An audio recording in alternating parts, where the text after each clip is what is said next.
saab avavile. Nüüd Shelburne paneb palli mängu, siit aga Shelburne uuesti Kalju kastis.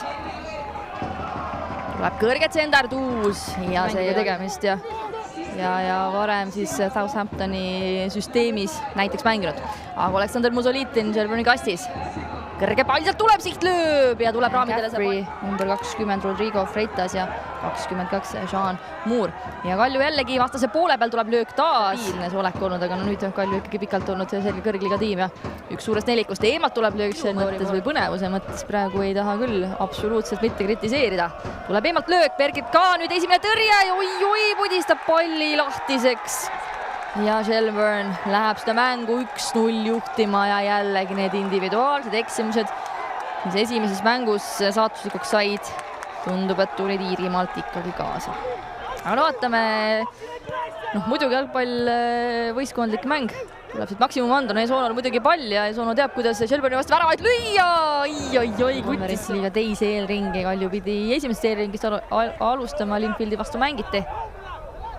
Või siit tuleb uus katse, ei ole jah, siin kuidagi kobina peale, ei juhi nad kuidagi kobina peale, aga äkki siit lööb Kalju ühe tagasi, ei läheb pall raamidele küll Mussolitini jalast, Orlov ei teki siit löögimomenti, äkki siit mängib söödu veel edasi ka Baptista, läheb Orlov sinna maha, Baptista lööb ja lööb natukene mööda ja uuesti keerutakse ettepoole ja paneb ka palli teele. Mussolitin ei saa sealt palli kaasa, aga saab sealt vea või ikkagi näitab kohtunik tegelikult teisele poole.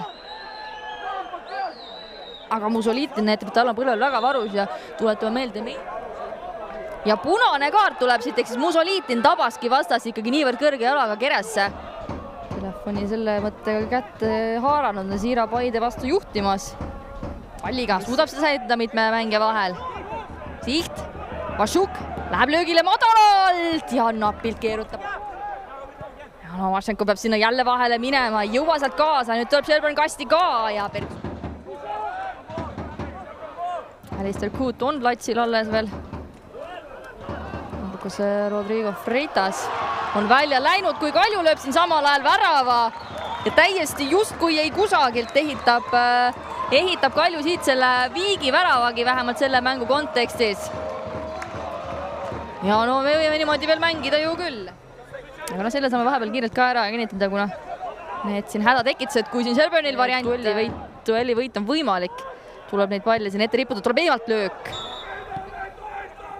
Lööd nüüd liini taha ja saab palli maha ka ja posti lüüakse siin. Esimesest eelringist saadi edasi, teises eelringis kaotati, kusjuures jah, selles esimeses eelringis võideti Linfieldi. Et toredad liinid siit kokku tulevad, kui Shelburne läheb uuesti löögile.